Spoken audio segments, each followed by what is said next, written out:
It had been raining on and off for days in Dunsleigh. The streets glistened with puddles, and the old stone drains along Fernmere Lane gurgled with runoff. That morning, something strange happened. Fern, a skittish tabby known for avoiding humans, sat frozen by one of the storm drains. She didn't move. Hours passed. Neighbors gathered. Something was wrong.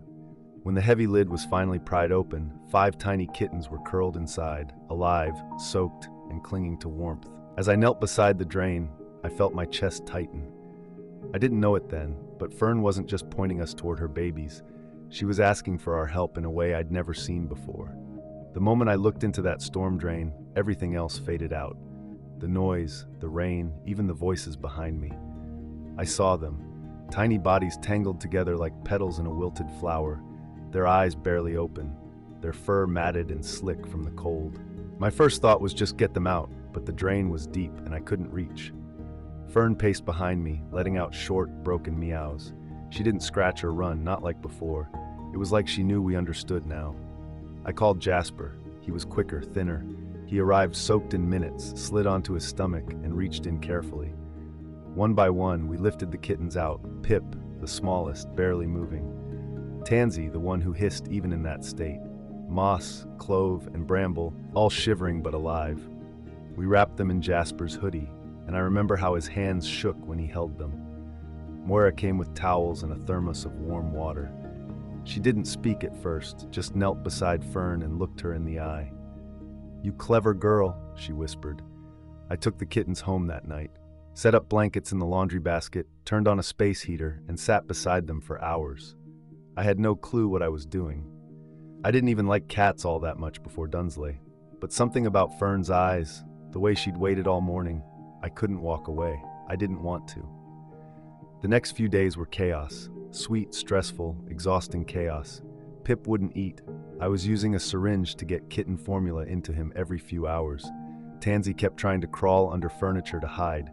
Bramble and Moss clung together like twins. Clove, the boldest, tried to climb out of the basket on day 2. And Fern?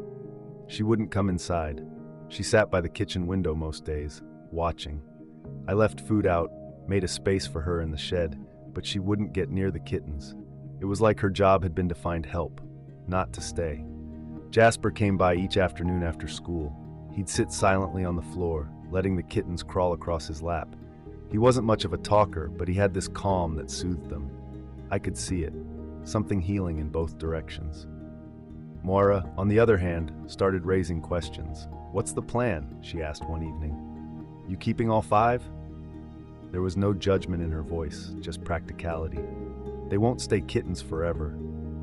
I hadn't thought that far ahead. I was still waking up at 2 a.m. to check if Pip was breathing. Then came the dilemma. Someone suggested contacting a shelter. They had more experience, they said, better resources. But the idea of handing them over felt wrong. Too soon, too impersonal. Like it would erase everything Fern had tried to do. That's when it hit me. This wasn't just a rescue. It was the beginning of something much harder to define. It was late on the 5th night. The rain had come back, hammering the windows like it wanted in. I was dozing on the couch when I heard it, this strange, rhythmic thud from the laundry room. Not loud, just off. I rushed in, heart already tight, and found Tansy convulsing. Her tiny limbs were jerking, her mouth foaming slightly. I panicked, wrapped her in a towel, and called Moira. She picked up on the second ring and told me, calmly but firmly, she needs a vet, now. The clinic was 20 minutes away, and I ran every red light. They took her in quickly, but the vet's face when he came out told me this was more than just a cold or dehydration. "Are the others showing signs?" he asked. "Lethargy, twitching, loss of appetite?" I told him Pip was still weak. Bramble and Moss had slept through most of the day, and that was when the floor dropped out from under me. The kittens had toxoplasmosis, likely passed from untreated exposure. In the wild, it's usually fatal without treatment. And worse, it might be spreading. I drove home with Tansy still in their care, and the other 4 bundled in a blanket beside me, silent, fragile, unaware of the shadow now looming over them. When I got home, Fern was gone. Just gone. No food touched, no paw prints in the muddy path. It was like she had vanished into the night. And suddenly, I was left wondering if she'd always known this ending was coming. I barely slept that night. The rain outside had turned from a gentle tapping into a wild drumming that felt like it was punishing the roof. Inside, the quiet was worse. Every breath the kittens took felt like a fragile thread I had to keep checking on. Pip whimpered softly in his sleep, curled beneath my old wool scarf, while Clove kept pushing his face into the crook of my arm as if searching for something that wasn't there. I sat on the floor beside them, back against the wall, listening for a sound from outside, any rustling, any paw step that might mean Fern had returned. But the world beyond the window was drowned in darkness and cold. When morning came, I called Jasper. He arrived without saying a word, soaked through again, the hood of his jacket sagging under the weight of rain. He didn't ask about Fern. He didn't even look at me at first. He just knelt beside the basket, reached out a trembling hand, and slowly let Bramble crawl into his lap. It was the first time I'd seen him cry. Not loudly, not openly, but the tears came, silent and steady, dripping down onto the kitten's back. I didn't interrupt. We both knew this was no longer just about saving them. It had become something heavier, a responsibility we hadn't asked for, but couldn't let go of now. Moira came in later, moving slower than usual, holding a small plastic bag with medicine the vet had given her for emergencies. She didn't speak right away. She simply looked around the room, at the damp towels, the makeshift heat lamps, the scattered bowls and formula bottles, and then said softly, almost reverently, "You two need to decide what you're willing to carry, because this doesn't end with 5 kittens." By the end of the week, the kittens had become the quiet center of my life. Every part of the house began to revolve around their care. Timed feedings, warm compresses, late-night breathing checks. But it wasn't just inside these walls that things were changing. Word of the rescue had made its way through Dunsleigh faster than I'd imagined. One morning, I opened the door to find a folded note wedged between the latch and the frame. It read, "You're not trained. You're not equipped. These animals need proper care, not sympathy." It wasn't signed, but the words stuck to me like frost, bitter and unshakable. Later that day, I caught 2 council workers standing by the drain where Fern had sat. They were discussing plans to seal it permanently, citing safety hazards and sanitation policies. One of them even looked up and asked me casually if I'd gotten rid of the kittens yet. There was no cruelty in his tone, just indifference, the kind that cuts sharper than anger because it comes from a place of not caring at all. At the same time, Moira revealed that she'd received a call from a larger shelter in Inverness. They'd heard about the rescue, and they had space, medical resources, even a foster network. On paper, it sounded ideal. Safer, smarter, cleaner. But the thought of handing the kittens over to strangers in a van felt wrong. Not because I didn't trust them, but because I didn't think the kittens were ready to be just cases again. Not after what we'd already been through. And still, Fern hadn't come back.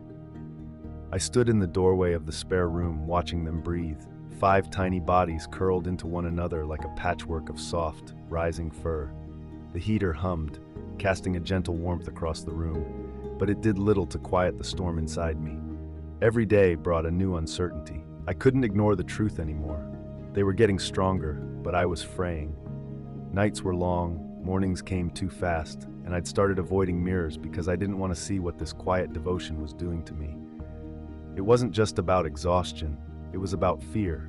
Fear of doing it wrong, fear of not knowing when to let go. Jasper had started asking questions too, the kind that lingered after he left. What if they never get adopted? What if one of them dies anyway? He never asked if I planned to keep them, but I could feel the weight of it in the air between us. Could I give them away? Could I trust someone else to love them the way we did? Moira said something the other day that echoed louder than I wanted to admit. You have to love them enough to let them go, or love them enough to stay. And I didn't know which one I was capable of yet. It was just past midnight when I heard the sound, barely a whisper against the wind, but enough to pull me up from the couch. The back door creaked as I opened it, cold air spilling into the kitchen like a warning.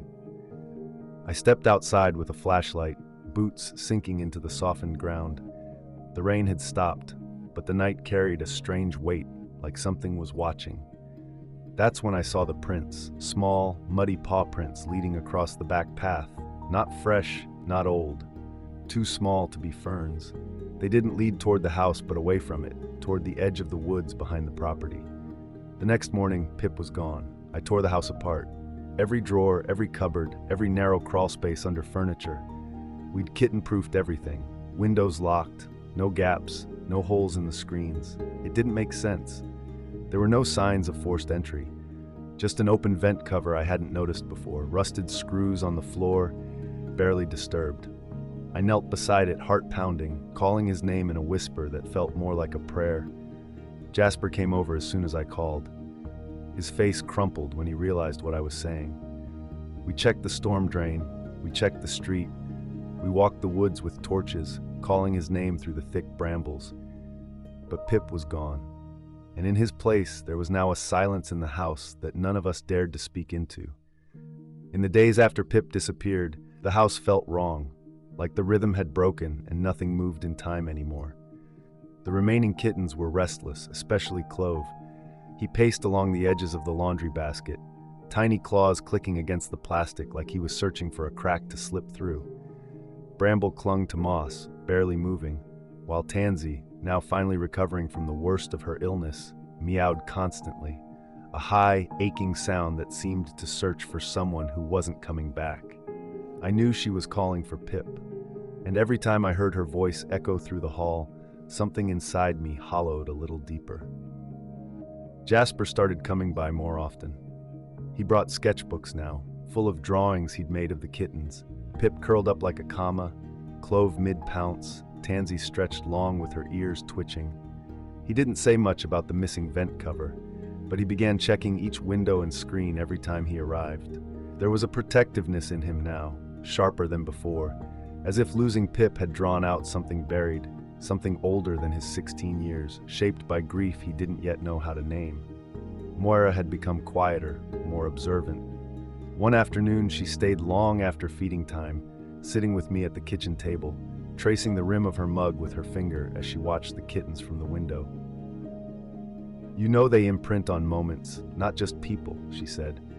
"That's why they remember storms, smells, voices, loss." Her voice didn't shake, but I could feel the weight of her memory pressing behind those words. That night, as I watched Clove finally fall asleep with one paw stretched toward the empty corner of the basket, I realized we weren't just caring for them anymore.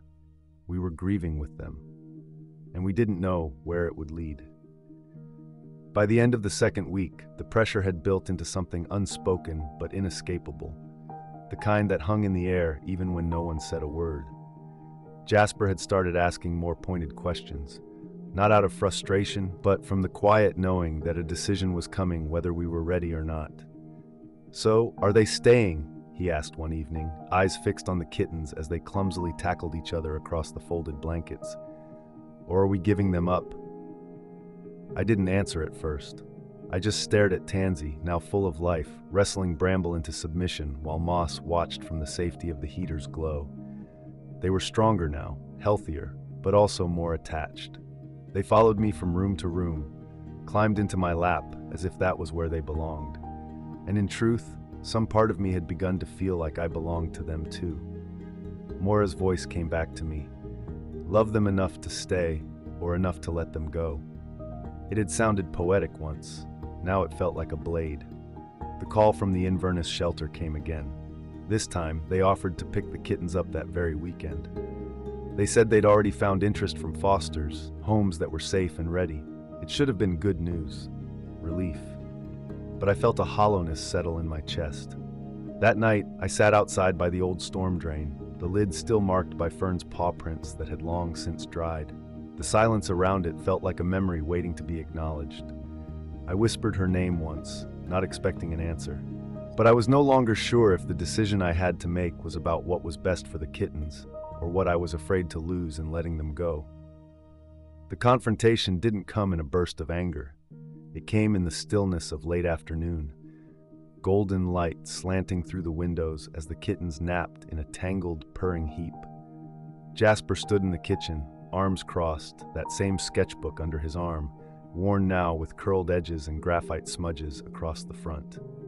"You're not going to call them, are you?" he asked quietly. There was no accusation in his voice, just quiet certainty, like he already knew the answer but needed to hear it said aloud. I wanted to tell him I didn't know, that I was still weighing the options, still thinking about what was best for the kittens. But we'd both lived too close to this for too long. The lie wouldn't hold. "No," I said, "I don't think I can." He didn't say anything at first. He just nodded once, then pulled out a folded flyer from his coat pocket. It was from a local community board. A vet clinic was starting a low-cost adoption partnership for locals. Jasper placed it on the table like a peace offering. Then we do it here, on our terms. Moira came by later that evening. She didn't say much until she was halfway through her tea. Then, in her steady voice, she said, "You're making a choice you'll carry with you. Not because it's easier, but because you've seen something in them and in yourself that doesn't let you walk away." I looked over at the kittens. Clove was awake, sitting near the door, staring out like he was waiting for something or someone. That's when I realized this wasn't just about saving them anymore. It was about creating something none of us had planned for. A home. And sometimes, home is simply the place you can't bring yourself to leave behind. The house was quieter than usual, not in absence but in anticipation. The kittens had grown more coordinated now. Bramble had figured out how to climb the couch, Clove had taken to dragging socks across the hallway like trophies, and even Tansy had lost her shyness, nipping playfully at anyone who walked by. But underneath the soft rustling of paws and the faint hum of the heater, there was a stillness, like they knew something was about to change. That Saturday, the shelter van pulled up anyway. I hadn't called them, but they showed up, just in case. The woman who stepped out was kind-eyed, her clipboard in one hand and a small carrier in the other. She approached the porch slowly, scanning the yard like she wasn't sure if she was welcome. I stepped outside before she could knock. Behind me, I could hear Jasper inside, his voice soft as he read aloud to the kittens. The pages of his sketchbook rustled beside him. I didn't confirm. I said, my voice quieter than I expected. "I know," she replied, not unkindly. "We just hoped." She offered the carrier. I didn't take it. Inside, Clove let out a sharp, sudden meow, high and clear and almost defiant. I glanced back through the window and saw him perched on the arm of the couch, ears forward, eyes bright, watching me. The woman nodded once, understanding more than I said. "Sometimes," she murmured, "they pick you."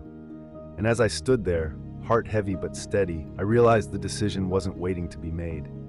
It had already happened, quietly, in the hours we'd shared, in the nights spent watching over them, in the bond that no adoption form could ever capture.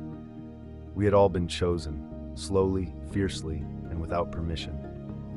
I closed the door before she could say goodbye, not out of rudeness, just necessity. I didn't trust my voice anymore, not when my hands were already shaking.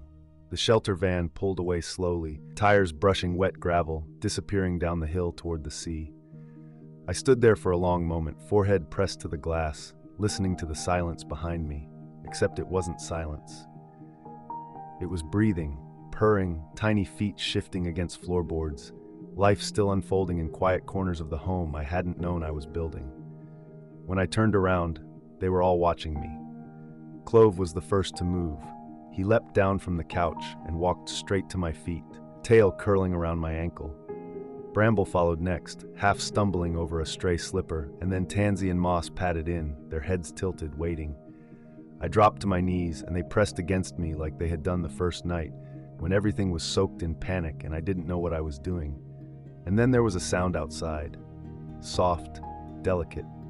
I opened the back door just enough to see her, Fern, standing at the edge of the yard. Thin, weathered, but unmistakably her. She didn't approach, just sat, eyes locked on mine, and for a moment it was like time folded in on itself. The storm drain, the meows, the fear, the cold, all of it held in the distance between us. I didn't call to her. I just knelt in the doorway and waited. And when she finally stepped forward, one cautious paw at a time, I knew what this was.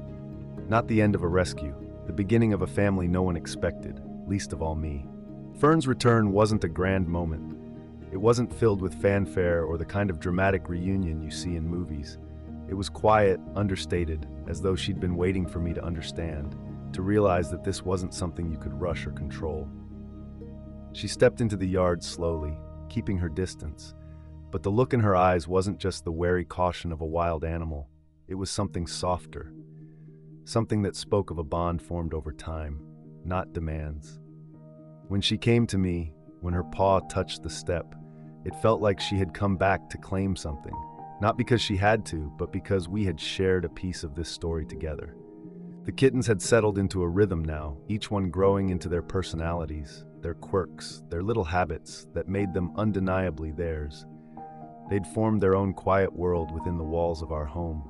Soft purring, the warmth of their bodies next to mine, the odd flicker of movement when one of them ran from corner to corner. And Fern would come and go, appearing in the yard at odd hours, just enough to keep the connection strong, but never enough to stay long.